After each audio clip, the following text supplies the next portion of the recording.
All right, folks are starting to come in. We're going to get started here in just a minute, folks. Thanks for coming.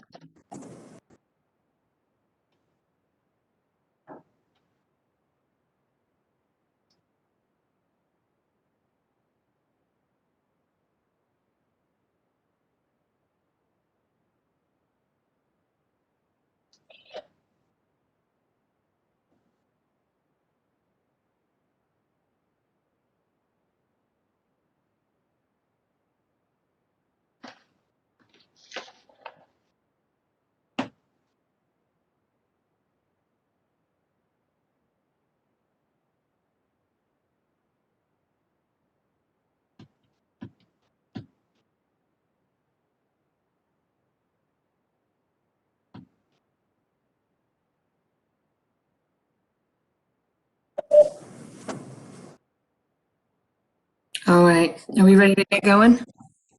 Okay,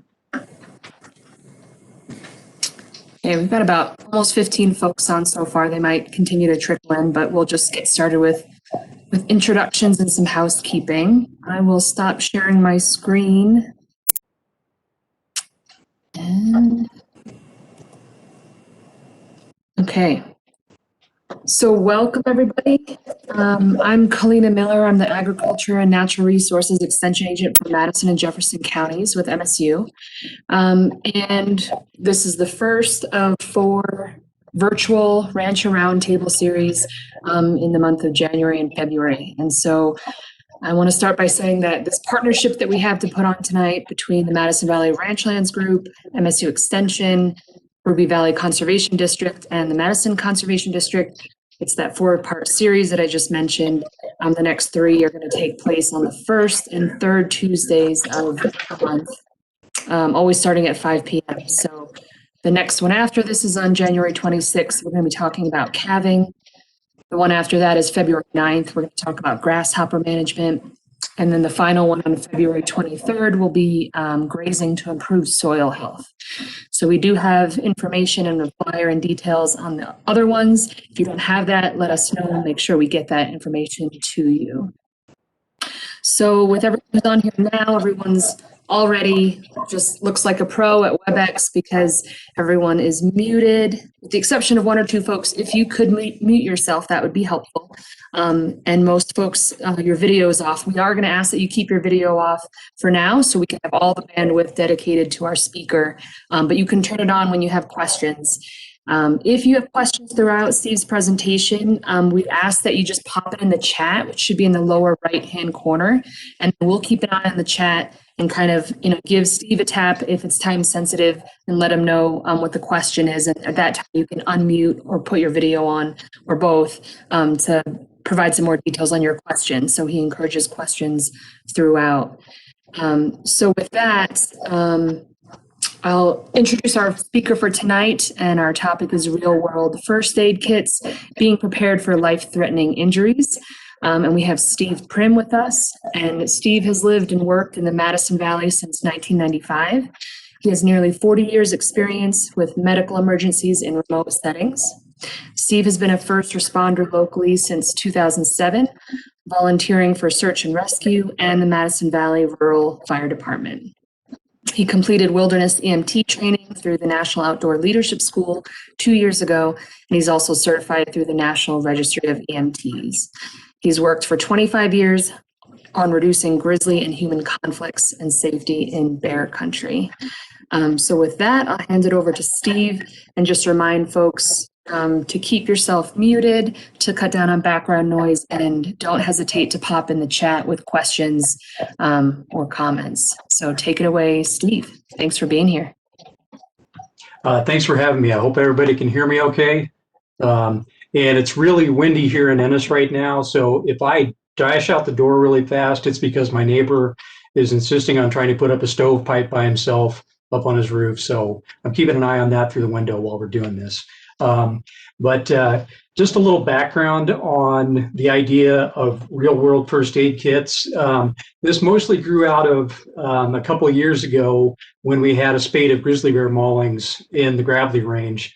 And we were discussing how some of the people who got injured weren't that well prepared to with their first aid kits for dealing with an injury like that. And that led to some more discussions, particularly with Linda Owens, about the dangers of ranching and agriculture in general, and the need for improved preparedness for the types of injuries you might encounter while you're doing that. I know when I was growing up that everybody always liked to say that agriculture was the one industry that, as it got more mechanized, it actually got more dangerous. I don't know if that's still the case. There's been a lot of safety improvements over the last 40 years, and a lot of awareness about the potential for injuries, particularly around heavy equipment and horses as well. But I can tell you from, as a guy missing a finger, that being around horses is dangerous.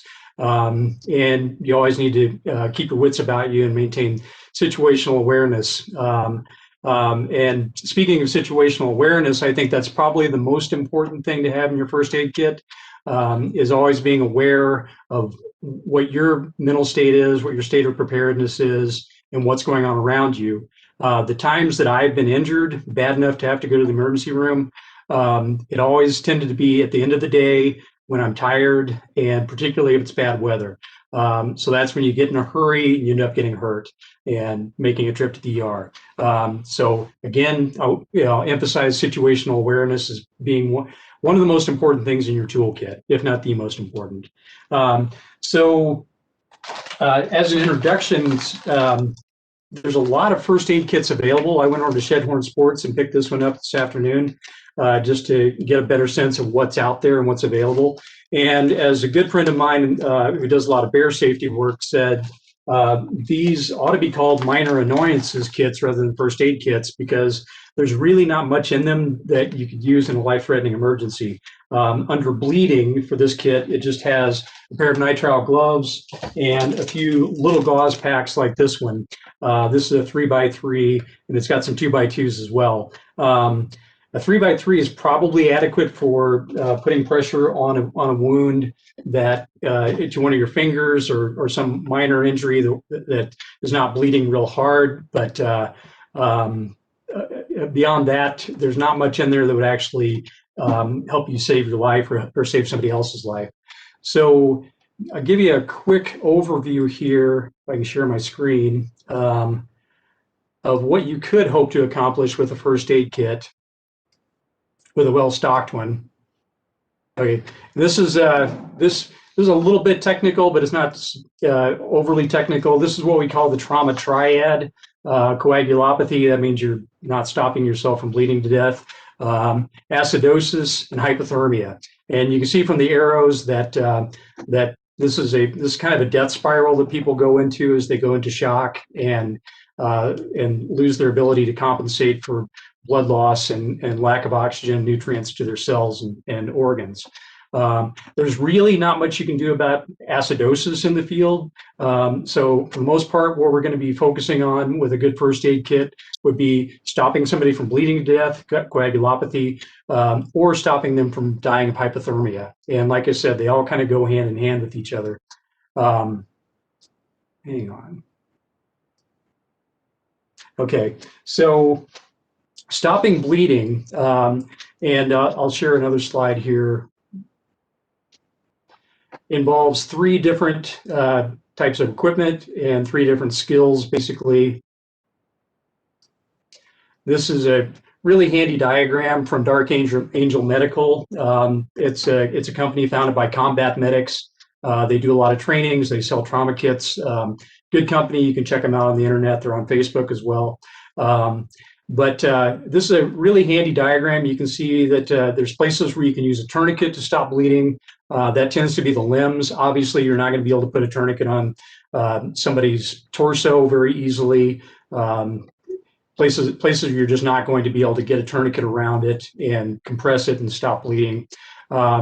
And then they encourage you to use wound packing on these junctional areas like the base of the neck, armpits, shoulders, groin area, upper thigh, and actually wound packing is applicable on your limbs as well. But if somebody's really, really bleeding out rapidly, a tourniquet's going to be your best bet as long as you're skilled at using it and have a good one.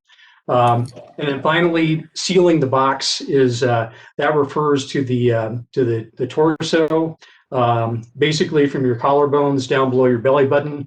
What you don't want to be doing in the box area is stuffing any wound packing material into body cavities. You wouldn't want to do that in the abdominal cavity because you could start impinging on intestines, liver, other organs. You wouldn't want to do that in the thoracic cavity around the rib cage because you're going to start packing stuff in there on top of the heart and the lungs.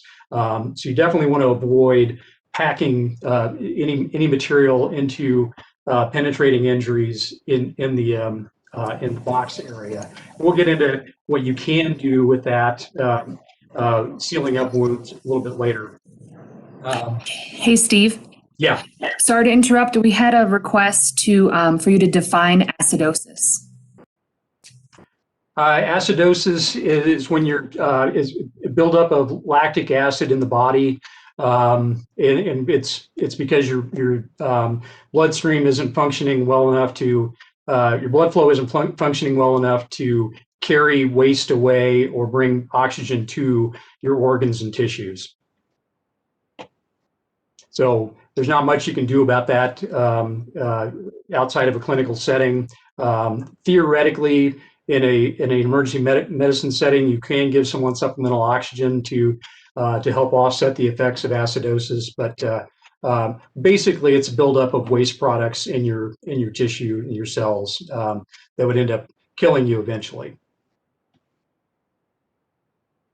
That answer the question? Yep, thank you. That was great. You're welcome. So we'll go down the list here of things you can do to stop bleeding. And there's a wide variety of tourniquets available. As far as I know, the US FDA doesn't approve or disapprove of tourniquets. So the best we've got to rely on is this Combat Medic professional group called the Committee on Tactical Combat Casualty Care, or TCCC. They're the ones who test tourniquets and collect feedback from the field and see which ones are actually doing a good job, which ones aren't. And I'll give you a word of caution. Particularly, this is the kind of the gold standard here, the combat application tourniquet. Very well proven. A lot of great things about this tourniquet. The blue one, if you see a blue one like this, it's supposed to be a training tourniquet, but it's still functionally a tourniquet. It's just dedicated for training, so you don't wear it out and then try to use it on somebody in a real emergency. But there's a lot of look-alike CAT tourniquets out there. And I'm not saying that the look-alikes won't perform as a tourniquet. I'm just saying they haven't been tested as a tourniquet under the same rigorous conditions that the actual combat application tourniquet has. So stay away from those. Look for the ones that are actually built by North American Rescue and say combat application tourniquet on them. Another good one that on some scores doesn't rank as highly as the CAT, but it does have certain advantages, is the Special Operations Forces Tactical Wide Tourniquet. This is the one I actually like because it packs down really thin. It doesn't take up much room in a little trauma kit. The other big advantage of the Soft T is that it has this buckle. So if you're ever in a situation where you're not going to be able to loop the tourniquet around the end of someone's limb, and part of why I prefer this kind of thing is I've been involved in a number of vehicle extrications where people's legs are trapped in vehicles. The doctors have increasingly been encouraging us to go ahead and put tourniquets in place on somebody like that, because once we get their legs freed, you might actually see them start to bleed out. And they prefer that we have tourniquets in place and ready to go. Is that this makes it super easy to get that around an entrapped limb without having to have a lot of fine motor skills, because typically if you're in a situation where you have to put a tourniquet on, your fine motor skills are going to be compromised because you're under a lot of stress, and it's good to practice with these. So you've got to before you get into a situation like that, so that you know actually you've got that muscle memory for being able to do these fine skills. But basically, these commercial tourniquets that have been developed and proven in combat situations, they're really well thought out so that you don't have to use a lot of fine motor skills in order to do them. This is a newer one that's come out and been approved. This is the ratcheting medical tourniquet. It's got a big ratcheting buckle on it. And the only drawbacks to this one, it seems like, are it's big. It's quite a bit bigger than the other ones, you can see. And it's quite a bit more expensive. It's about $10 more than the other ones, but it's a much wider strap on there, you can see. So it's going to actually be more comfortable and less damaging to nerves and muscles to your patient when you put it on them. And it's also really easy to use, although, like I said, it's not quite as easy to use as this one when you have to loop it around an entrapped limb. But they're all quite good. And actually, somebody pointed out to me recently with the advent of these ratcheting tourniquets that, and I haven't tried this out yet, but in a pinch, if you really needed to, the good old ratchet strap off your ATV used for tying loads of lumber down on your truck, that could actually be a really, really effective improvised tourniquet. The one thing you're going to have to keep in mind is that with the hooks on the ends, you're probably not going to be able to get it quite tight enough on a small limb. That'd be most people's arms, and you're probably going to have to be able to tie knots in these instead of relying on the hooks. Otherwise, you're not going to be able to pull the slack tight enough to get bleeding stopped. Any questions so far on that?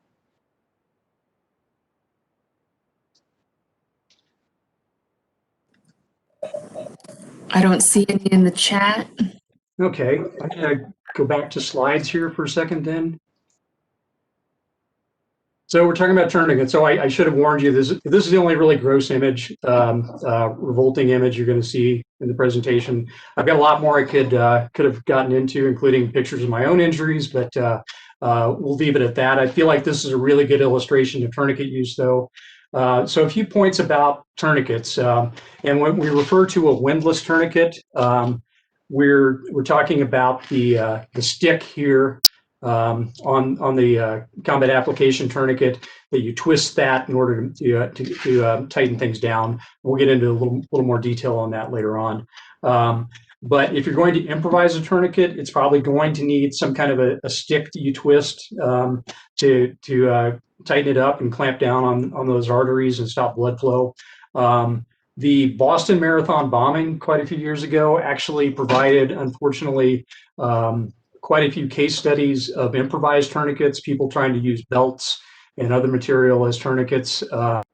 And I can't remember the numbers, but a fairly substantial majority of improvised tourniquets in the wake of the Boston bombing basically failed. They weren't functioning as tourniquets. So that's something to keep in mind when you're trying to decide whether you want to spend $30 on an actual approved tourniquet, or assuming that you're going to be able to build one in the field pretty rapidly under a high stress situation, is that most improvised tourniquets fail. What they did find was that if you did have a windlass, or that is a stick to twist it with, make it tight, that those tended to work quite a bit better than the other ones. The tourniquet has to get really tight. Can't emphasize that enough. Obviously, if someone's still pumping out a lot of blood, then it's certainly not tight enough and it's not working. But you really, really need to get all the blood flow stopped. And the big reason for that is that it can actually create a dangerous situation where you still got blood flowing out from the heart through the arteries, which is going to be under quite a bit more pressure. And that's going to be harder to stop that arterial flow than the venous return flow through your veins, because your veins obviously are quite a bit lower pressure than your arteries. Sorry, my pager's going off. I'm going to ignore that. And so what would happen there is you would still have blood going through arteries and to tissue that's downstream of the tourniquet, and then it's going to be trying to return through your veins, but it's going to get blocked there basically. So that's going to be severely uncomfortable, and it's going to basically create a dangerous situation called compartment syndrome as well. So you're basically not going to stop them from bleeding to death, and you're really going to put them at risk if you can't get that tourniquet on there tight enough. A properly applied tourniquet is going to hurt. There's no way around that. It's not going to be comfortable for the patient. You're squeezing down their tissue, compressing it down to the point that it pinches off arteries. Imagine kinking a garden hose and having that inside your body. That's about what it's going to feel like. So if it hurts, then it's probably being applied properly. If you're trying to make it comfortable for them, it's not going to work, and they're going to bleed out. Placement of a tourniquet, you want to try to place it 2 to 3 inches above the wound. Obviously, here in the shark bite case, it looks like that's probably 6 or 7 inches above the wound. Haven't heard why they put it there, but it might be that it's just below the knee and above the calf, and so it provided a greater mechanical advantage to be able to put it there and compress tissue in that spot above the calf muscle. Because if you put it right on the calf muscle, it might you're looking at quite a bit more tissue there that you're trying to compress, and it might have been harder to get it placed there. You obviously don't want to put it over a joint like the knee joint or the elbow. And if you, for some reason or other, can't see the wound, and that actually may be, and now that I look at this photo again, that may actually be why this tourniquet is placed where it is you can see on the other leg, the guy's wearing a wetsuit. So he initially got bit by the shark. Rescuers may not have been able to actually see immediately where the wound was, and so they just applied it rapidly right below the knee, because they knew the injury was somewhere below the knee, but were unable to see it clearly until they started cutting garments off of him.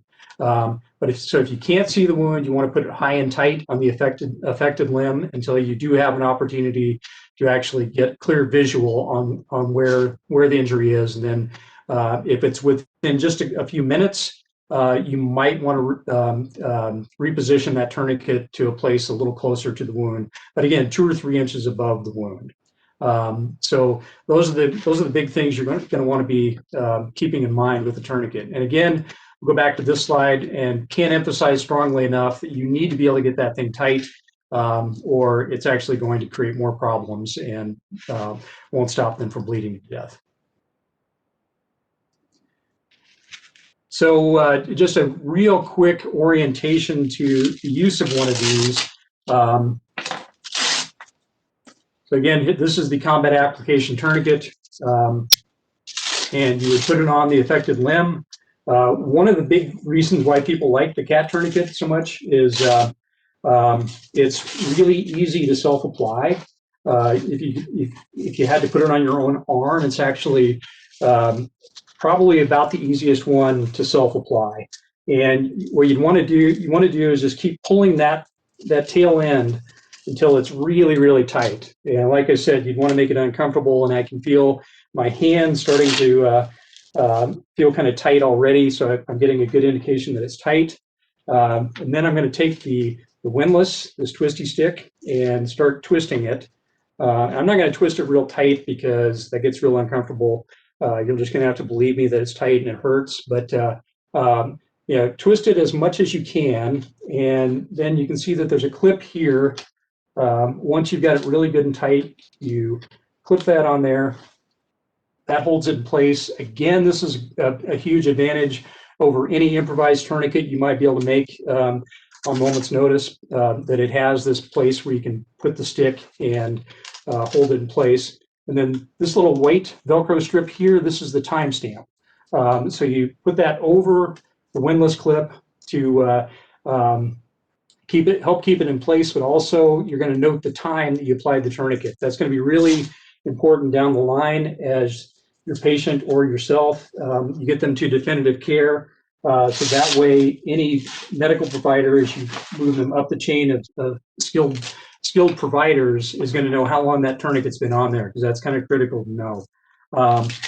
I've done more digging into tourniquet use recently, and there's not that many instances of people actually losing limbs because someone applied a tourniquet to it. Prolonged tourniquet use beyond about 2 hours, you are going to start to see some nerve damage, some tissue damage, but nothing permanently damaging someone typically. And again, you're using this in situations where it's life or death. So it's a choice between injuring them a little bit with the tourniquet versus them potentially dying. I think most cases we're going to probably choose saving their life over preventing a little bit of momentary discomfort. Steve? Yes. We had a question come in terms of how you know when it's tight enough. So as you were tightening it on your arm, the question is, do you tighten it until the flow stops? And I also noticed that your fist was closed. Does it matter in terms of your hand open or closed in the case of your arm? And kind of how do you know when it's tight enough? Oh, I probably closed my fist involuntarily because it was starting to hurt from the blood backing up in there. But yeah, and I'm hoping as more of us get vaccinated and hopefully we can return to normal, that we'll be able to actually do a real training rather than just a show and tell like this. We can't really call this a training because we're not having any hands-on motor skills component to it. But one of the great things about being able to do this hands-on with each other is you can actually take your pulse, and I could have put a pulse oximeter on my finger, which also measures your heart rate to demonstrate that it was shutting off the blood flow. But in simulations like that, we should be able to actually occlude blood flow, and that pulse will disappear momentarily. Well, it'll disappear during the training until you loosen the tourniquet up. So that's one great way of learning how to do it in an actual hands-on training is to apply a tourniquet to yourself or someone else, and you can feel that pulse at your wrist disappear as a result of tightening the tourniquet up. But speaking from experience, I'm pretty sure I had my pulse completely shut off with the tourniquet just now. Great, thanks, Steve. But yeah, to answer Chris's question, I see there, yeah, you're going to tighten until blood flow stops.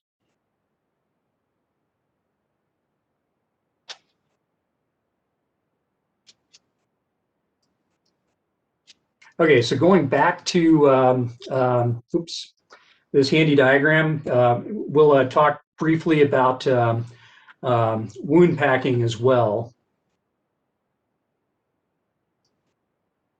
And wound packing material is fairly straightforward. What we have, and this is the trauma kit that Linda developed through the Madison Valley Ranchlands Group. This is am I out of focus right now, David? Sorry.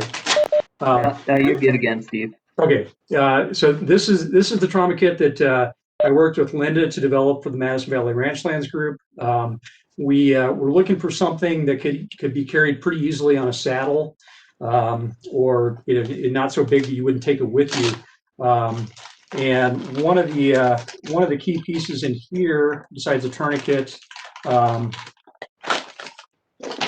is this wound packing gauze. This is one of my favorites, the Z-Pak dressing, because it actually is pretty easy to use. It's fairly compact. They're actually more compact versions of wound packing gauze than this, but this one comes out nice and wide. So if you needed to use it to wrap an injury instead of just packing it into a wound, you'd be able to do that.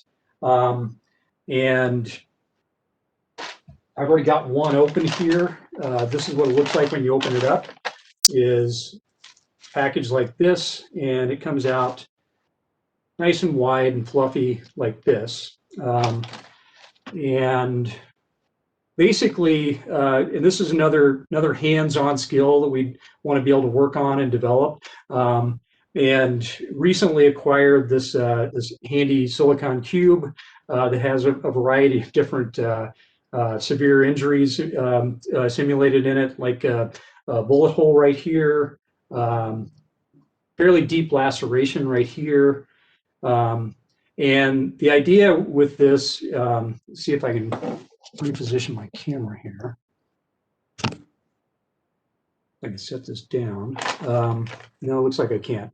Okay, so but basically, wound packing consists of getting into an injury like this, and if there's blood pooled up in there, you're going to want to do your best to get inside the injury, open it up, and be able to see where the blood is actually flowing, where it's actually pumping. That might involve actually taking a little bit of this gauze, wiping away some of the pooled blood. Some people want to argue that you wouldn't want to move any coagulated blood out of there, anything that's starting to clot, which is debatable. But if you're actually trying to see what's going on down in there, then you're really going to want to be able to move that coagulated blood out of there, so you can visualize where the flow of blood actually is. And then you're just going to want to, and this is again something that's going to hurt when you're doing this to somebody, but you're going to start packing that gauze down in there, and you're going to want to try to maintain pressure. So this is kind of a two-handed activity of feeding that gauze down in there, holding it in place, feeding more down in there. Some people say, visualize it being like a sewing machine where a little bit of the thread is going in. This is a laceration, so you'd want to try to start over on the other end of it. But you'd want to start in there nice and deep and get a lot of pressure on the actual source of the blood flow. And this is just regular gauze. There's also gauzes that are impregnated with a clotting agent, and those are actually really effective, but they're also about 10 times more expensive than regular gauze. But it's kind of the gold standard if you're really trying to stop bleeding promptly and effectively. That using the clotting gauze is actually very, very effective.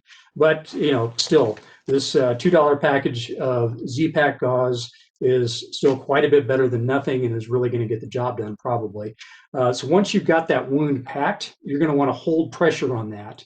If you're using the clotting gauze, the manufacturers are saying you need to hold pressure on it for at least 3 minutes to let the clotting agent start doing its job. But if you're not using coagulating gauze, it's about the same amount of time, maybe a little longer, because you're not getting the assist from the clotting agent. But you're going to maintain pressure on that and until you got the blood flow stopped. If you put it in there good and tight, right where you can see the bleeding occurring, then you should actually be able to stop blood flow there. And again, this is going to be places where you couldn't apply a tourniquet, or if you felt like it was an injury on a limb that you can get it stopped effectively with wound packing, then that's what you'd want to do.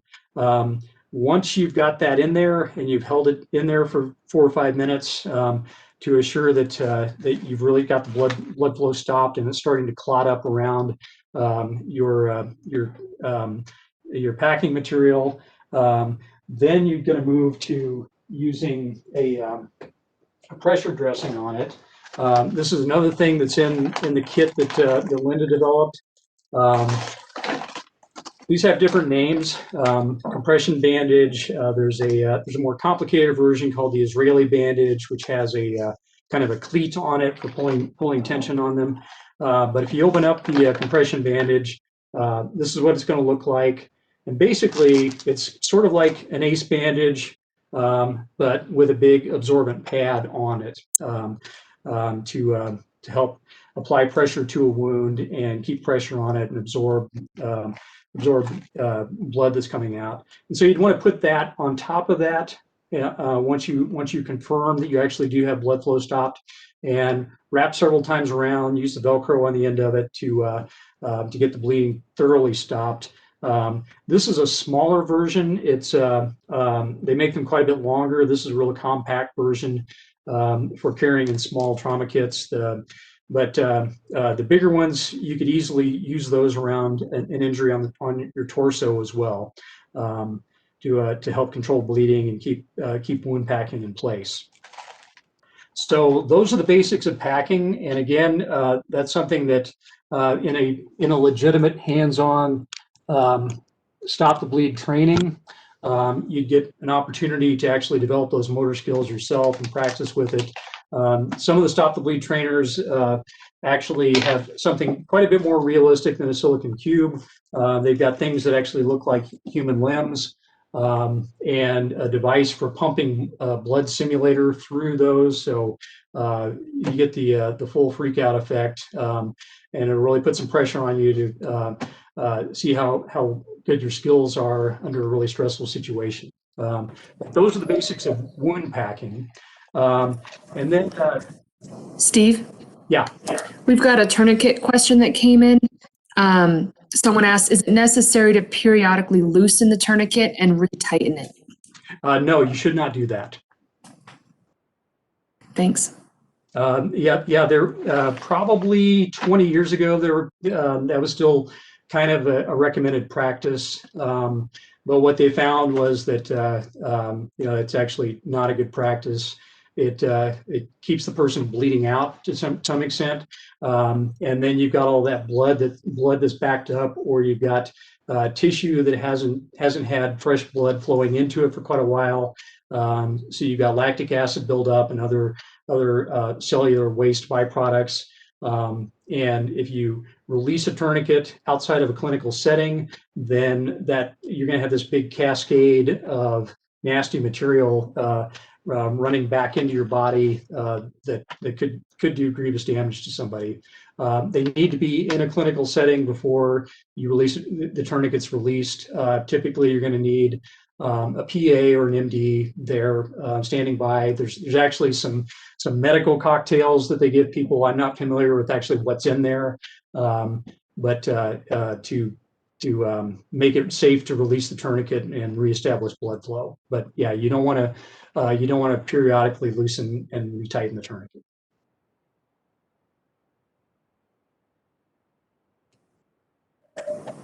Perfect. Thank you. Okay, and so we'll go briefly into the green part here, sealing the box, and there's that's not something we want to get into a great deal of detail on, but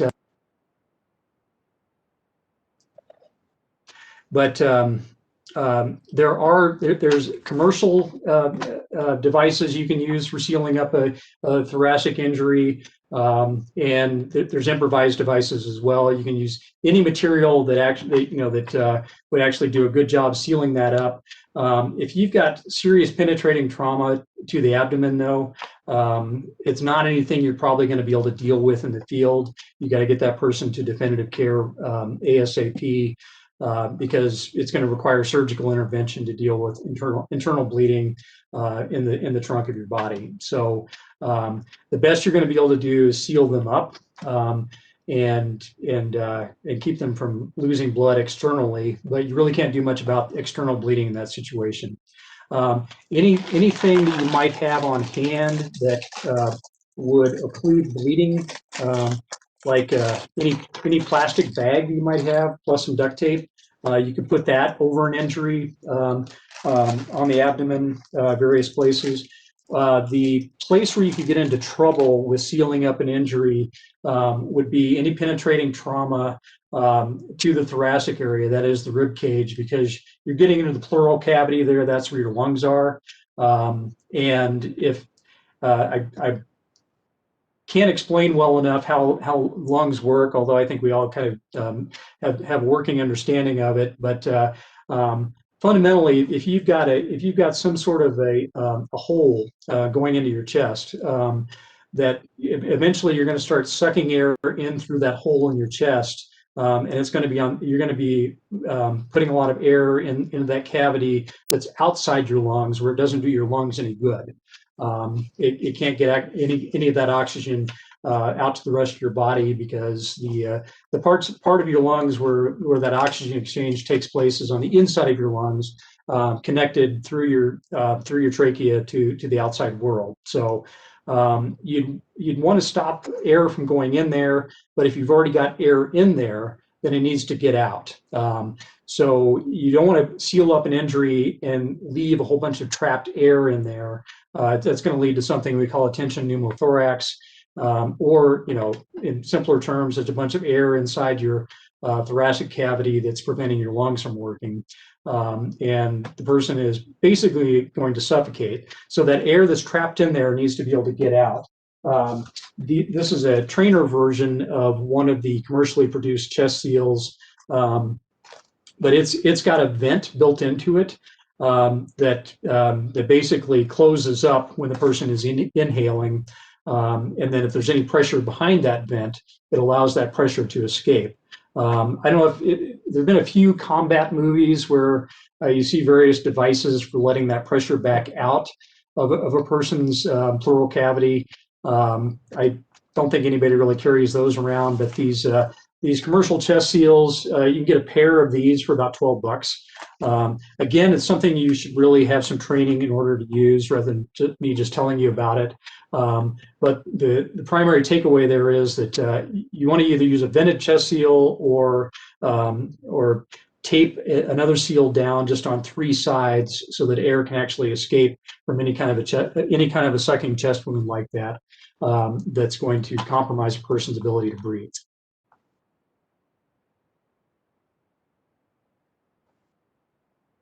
So those are the primary elements of stopping bleeding. And as I also said, if a person gets a severe injury like that, they're probably going to start getting shocky. They're going to have less blood in their body. A lot of the times here in Montana, year-round, hypothermia is a risk. So having some means of warming that person back up is always a good idea, helping to maintain their body heat. This is a small trauma kit that we put together for Madison Valley Rural Fire Department. This is on each one of our wildland firefighting engines with all of that in mind, that you want to be able to treat things like chainsaw strikes, tool strikes, other injuries that a person might encounter while they're fighting wildland fires. So one of the things we put in there, which is really tiny, is this little hypothermia blanket. And this is just the Mylar foil blanket that helps a person maintain their body heat. You can get bigger ones. There are nicer ones that are bigger and a little bit more durable. You can get those at REI. But these are, I think these were $1.50 a piece, and you can see how little they are. They hardly take up any space in there at all. So being able to maintain that person's body heat is going to be a critical piece of keeping them alive if they've had some kind of serious injury with blood loss. I started carrying actually these little foil hypothermia caps. They use those during surgery, but they're super handy because they fold up next to nothing. I was in on a plane crash this summer, and it was, well, I think it was next to the last day of July. So really nice weather out. That by the time we finally had located and gotten to the crash site, the survivors were actually understandably quite cold because they'd lost a fair amount of blood and they were contending with serious injuries. The one that I was treating had some head lacerations and other things from the crash, and I wouldn't have wanted to try to put a knit cap on his head in order to maintain his heat. So the foil hypothermia cap actually came in really handy in that circumstance. And those are dirt cheap too, but he's carrying year-round carrying some kind of a cap that you can put on your head or on somebody else's head to help maintain their body heat, help ward off hypothermia, is going to be a critical piece of having a good trauma kit. So that's why we have those in these kits. I don't think Linda's kit has a space blanket like that. She does have some wipes for dealing with the aftermath of bear spray if you got some on yourself. That's thoughtful. And a few other great things in there, but she's got eye drops too. So that's a good thing to have on hand. But this kit that we developed for the fire department, it does have a hypothermia blanket in it, and I can't recommend that highly enough. One of the things both these kits have is some way of cutting clothes off of a person so you can get down to those injuries. You wouldn't, especially in a field situation, again, where you're trying to keep them from getting hypothermic. You don't want to go overboard with cutting the clothes off, but you do need to be able to try to see that injury so you can see what you're doing with it and what you need to be doing with it. And you can get all this stuff into a fairly compact kit. This is another one that I built recently that someone asked me to put together for them. They were looking for a tiny kit that they wouldn't mind carrying on their mountain bike. This is actually an M14 rifle magazine pouch. I think I got it for $8, and it's got wound packing gauze. It's got a pair of small trauma shears, wound packing gauze, a soft T tourniquet in it, one of the emergency trauma dressing compression bandages, and a 1-inch roll of tape with a pair of gloves stuffed in the middle of it. You might as well use the middle of that tape roll for something worthwhile. Gloves are a pair of disposable gloves like that are a great thing to have. And as one of my instructors, who was a combat medic for a lot of years, said, there's 4 gloves in a pair. What he meant by that was that you're inevitably going to tear your gloves or have something bad happen to them or get them so bloody you can't use them anymore. So you might as well have an extra pair of gloves with you. If you're looking for good gloves, and you don't have to get the medical ones. In fact, these you can get at the auto parts stores, the mechanics gloves. They've actually got some traction grip on them. You can see these little raised dots on there. Help you hold on to things better. And they're really cheap. I think there's 100 of them in a box. They kind of got into short supply early in the pandemic, but I think they're starting to be available again. But you can find ways to roll those up so that they're really easy to manage and store with your kit. But they're a good thing to have if you're going to be sticking your fingers down into some big laceration on somebody's body to pack wounds.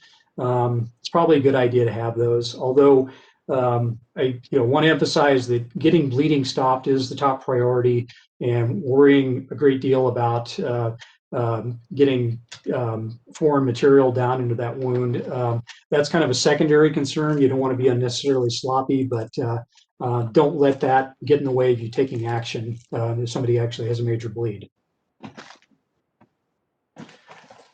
So other things that I would probably specific to ag keep in a trauma kit would be some means of addressing eye injuries.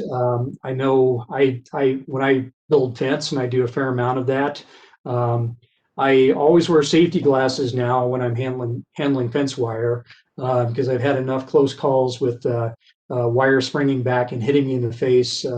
I got hit in the eye one time with a piece of high tensile wire, and it didn't feel very good, and that was a great reminder to always wear safety glasses. But the risk of eye injuries is ever present, so being able to deal with those is probably a good idea as well. It doesn't need to be anything super complicated, but these little bottles of eye wash actually a very handy thing to have around. You can see how tiny that is, that doesn't take up much space. And that's, I've used a couple of these recently, and that tends to be enough eye wash to actually get stuff out of somebody's eye. If it's embedded in there, rinsing it might be worth doing. You might be able to rinse it out. Take care that you don't rinse it from one eye into the other. You always want to be rinsing this way. To get it flowing out across their face rather than flowing into the other eye. But there's some things you're not going to be able to get out of there. I had a piece of steel, tiny piece of steel, almost microscopic, that got embedded in the back of my eyelid one time when I was doing some metal work. And it was basically impossible for me to find it on my own. And there was no getting it washed out. So I had to come into town and get it taken out at the ER. Fortunately, no permanent damage, but yeah, that was pretty uncomfortable. Impaled objects in someone's eye, this sounds awful, but you're going to want to leave the impaled object in place. Don't pull it out. That can wait until they're in a clinical setting. You may, if it's possible, trim the object down a little bit, like if you had a stick stuck in someone's eye and the heavy part of the stick was dangling out here, you didn't have a good way to stabilize it. If you had a good way to cut that off, that might be a situation where you cut it off, but don't pull it out. And then you'd want to put some padding around the eye, not putting any direct pressure on the eye itself, because the eye is filled with liquid, so and it's quite delicate. So putting pressure on it is actually going to be pretty damaging to it. There are special eye shields that you can use. These cost next to nothing. I think this was $1 through Rescue Essentials, and you can put that over the eye and tape it down, or you can just take a roll of gauze and kind of make a donut out of that gauze and put that over the eye and then tape it in place. So you've got some kind of covering over the eye without putting any pressure directly on the eye. And there's a couple of schools of thought on what you should do with the other eye, the good eye. I've been taught that you're supposed to cover up both eyes, because if the person can see out of their good eye and they're watching things in the outside world, the eyes are going to track together with each other. I think chameleons are the only ones that can actually have their eyes track independently. So especially if you've got an impaled object, keeping the other eye keeping the good eye from seeing anything and tracking it is going to keep the injured eye from seeing it and tracking it as well, and that'll help limit movement, limit pain, and further damage. Some people are saying recently that some researchers are saying that there's really not much to that, but to me it kind of makes sense. And if it's not going to compromise that person's ability to assist in their own rescue by walking out of some place or getting themselves to safety, then you'll probably want to cover up both eyes until you get them into a clinical setting. So that covers most of what I wanted to go over. We could go into more detail about what's in these kits if you want, but when Linda and I first started putting this one together after the grizzly bear maulings, one of our objectives was to keep it as simple and straightforward as possible for dealing with major life threats. So it addresses the need for a tourniquet, for wound packing, and she doesn't really have anything in here for sealing up injuries, but adding a roll of tape and the outer packaging from any of this stuff that's in there would suffice for sealing up an injury as well. The wildland kits we've got for the fire department, we actually have a product in there called Tegaderm. Anybody who has gotten an IV lately knows that they put Tegaderm over the IV in a lot of cases, but this is a nice, inexpensive, occlusive dressing that could go over an injury like that. Or you can use as well petrolatum gauze. This is gauze, but it's got petroleum jelly on it, so it actually would occlude airflow if that's what you need to do. So, any questions? If folks have questions, you can pop it in the chat, or at this time, just unmute yourself, turn your video on, and ask Steve whatever you're thinking. The Madison Valley Ranchland kit that Steve showed us, David put it in the chat earlier, but I'll put it here again. Those are available to the folks on this webinar. Just put your name and email address, and we'll get in contact with you and get you a kit. Well, I did want to mention briefly, I forgot to mention this when we were talking about grizzlies. And I think a lot of you would probably remember this incident. I think it's almost a decade ago now. And there were a couple of hunters up by the Sphinx who got mauled by a female grizzly. I think it was probably early November of 2011. and they felt pretty confident. One of them wasn't very badly injured at all. The other one, though, he got bit in the leg. She actually picked him up by one of his legs and swung him around. And so the back of his thigh was really chewed up really badly.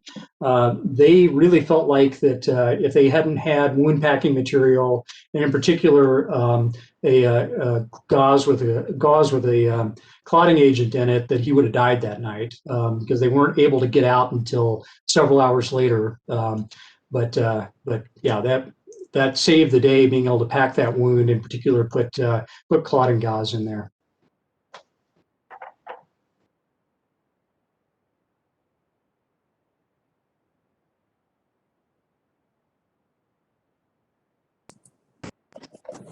Great. We've got a few folks voicing interest in that trauma kit. We'll make sure we get it your way. As folks might think of additional questions while we have Steve, I'm just going to pop another link in the chat for a really quick survey. If folks can take a couple minutes to do that now or after this to give us some feedback.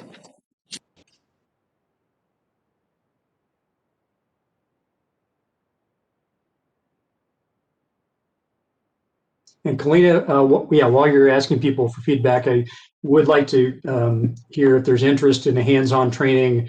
It sounds like I'm hoping that we should be able to start doing things like that again sometime after Labor Day, perhaps.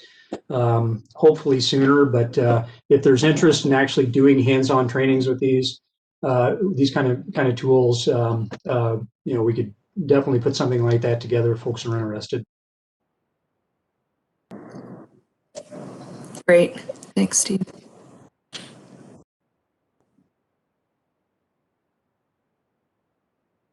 Got a question that popped in about what about ribs? I don't know if you want to expand upon that, John, or if you can just go off that, Steve, and talk a little bit about rib injuries and trauma there. If you had broken ribs,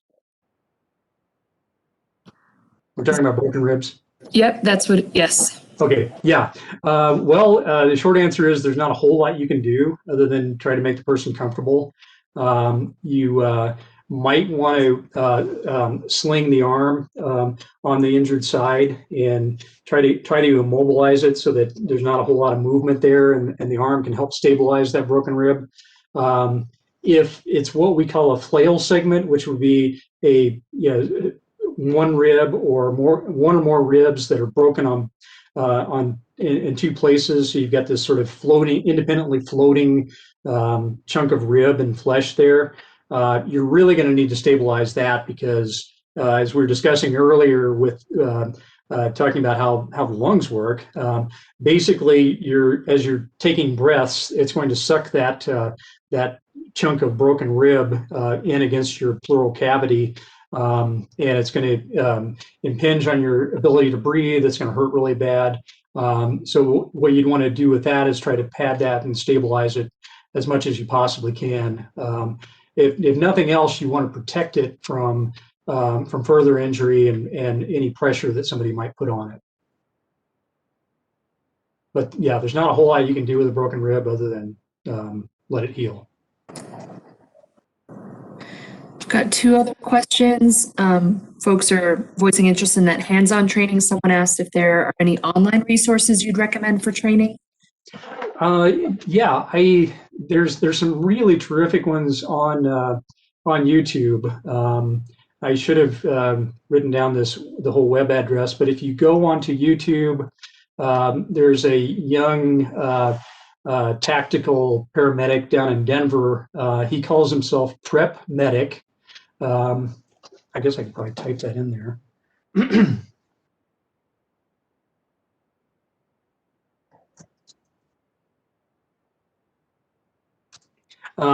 And he's really got a talent for presenting. He's also got a great deal of experience, and he's always experimenting with the latest and greatest toys that are out there for emergency medicine. I'm not sure how many videos he's got up now. I think he's been doing it for about 3 years, but there's a lot of really good stuff out there just on his channel alone.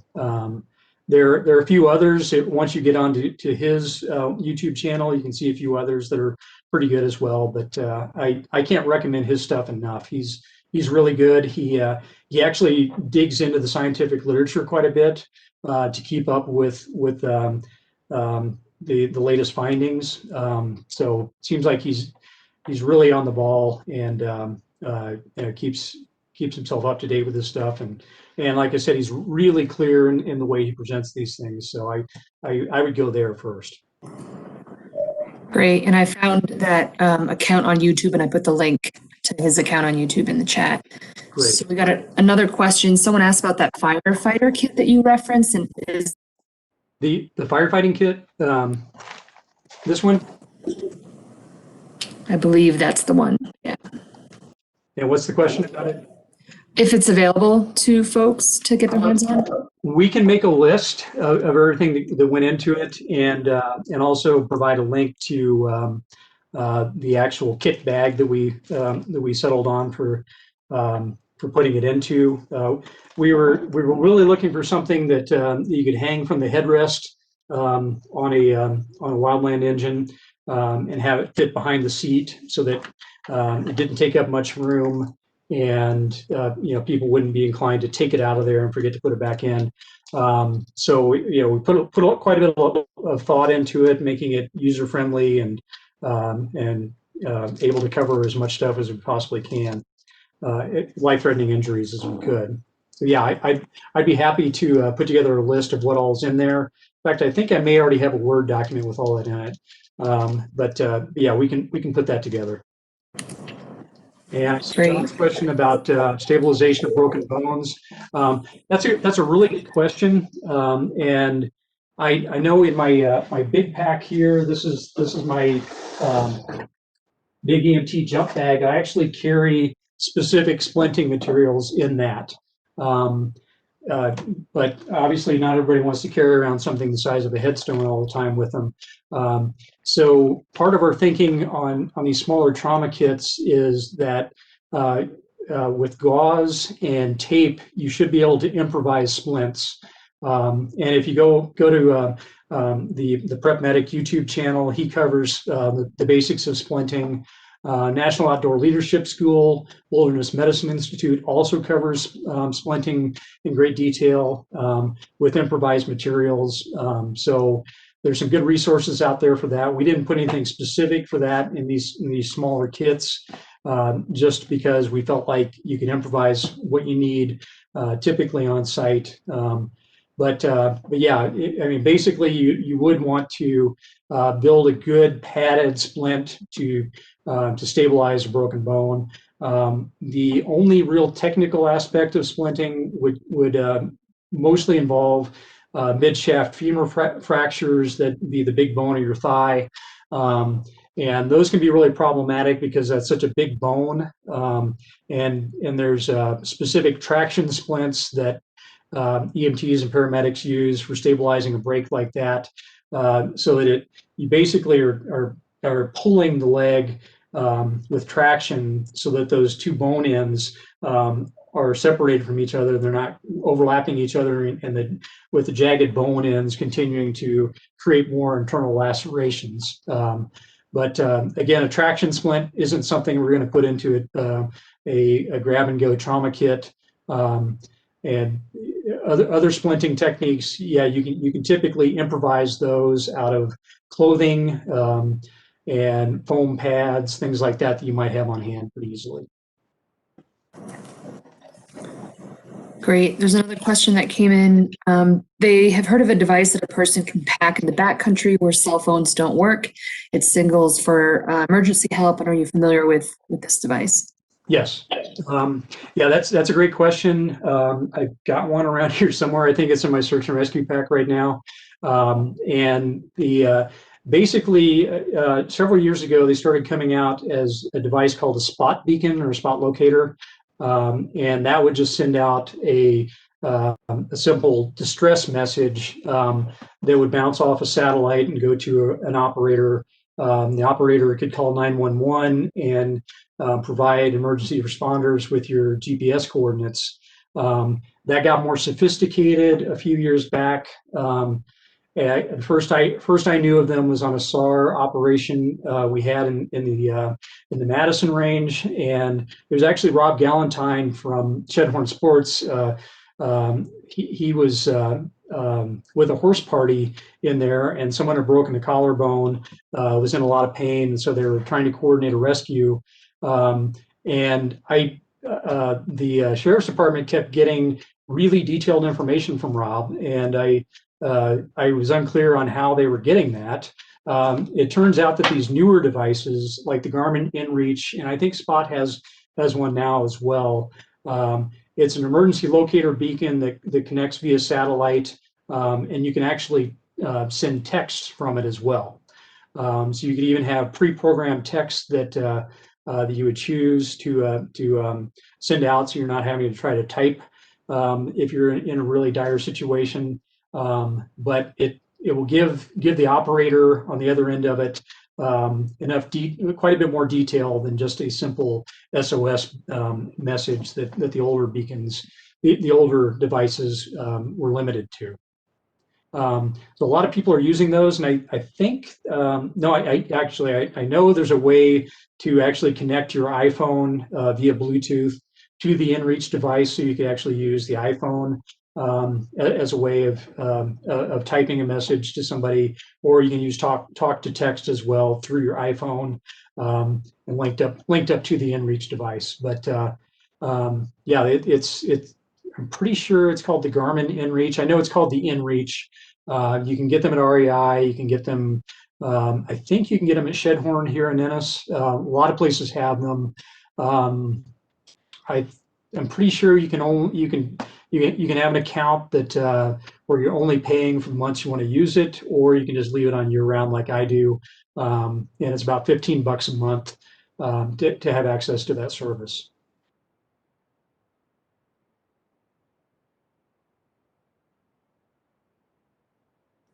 Anybody have more to add about those devices? I know a lot of people are using them.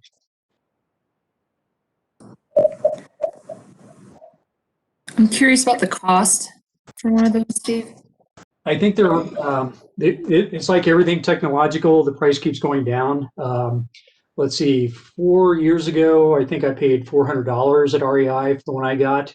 And I think they've made them smaller and higher performance and cheaper as time has gone by, but somewhere $300 to $400, I think.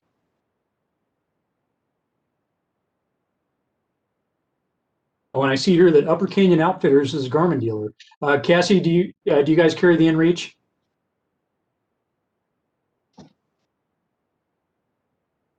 Good deal. I will tell everybody to go to Upper Canyon Outfitters to get their InReach then, because I'm sure they use them. They know them. They probably know them way better than most people do, because they're up there using them all the time. And you don't have cell coverage up there at UCO, do you?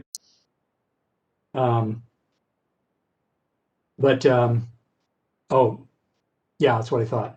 So yeah, you talk about somebody who actually relies on their InReaches, it's probably Donna and Cassie. So I would go to them because they know their stuff. Yeah, Cassie, could you share some contact info for other folks?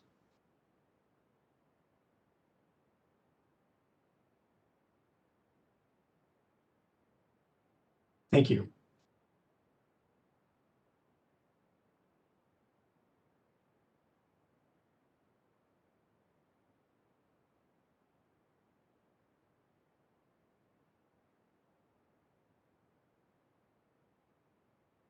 Okay, any other questions? Any other requests for information or clarifications?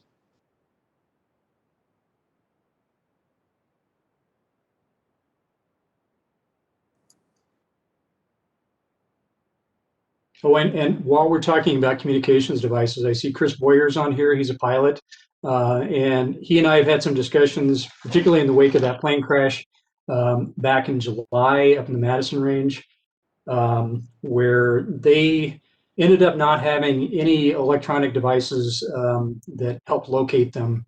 And they were eventually located because the ground team was the ground search team was yelling as we went along. And somehow or other, the 16-year-old survivor, even though he's badly injured, was able to yell loud enough for us to hear him. So that's how we eventually found him.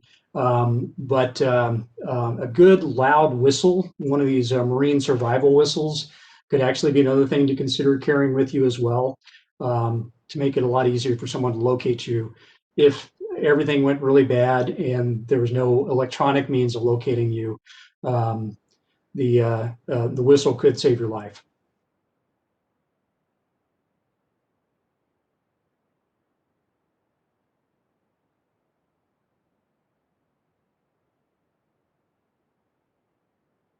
Anything else?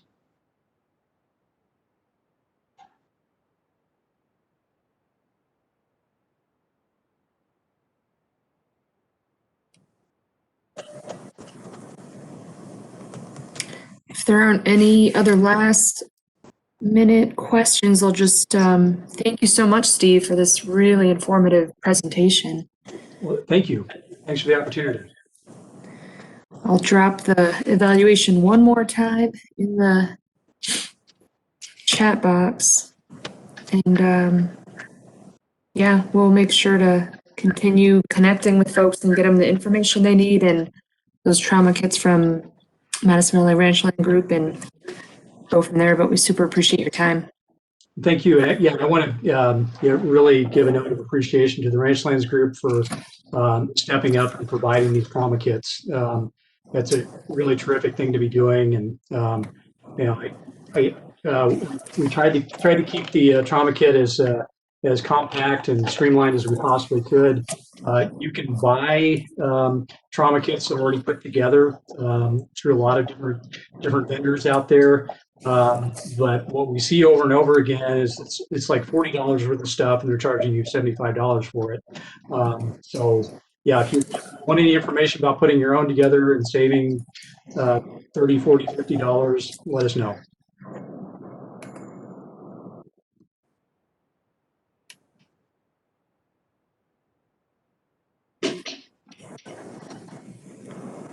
Great. Thanks folks for attending and remind you that our next program is on the 26th on calving techniques. So join us again.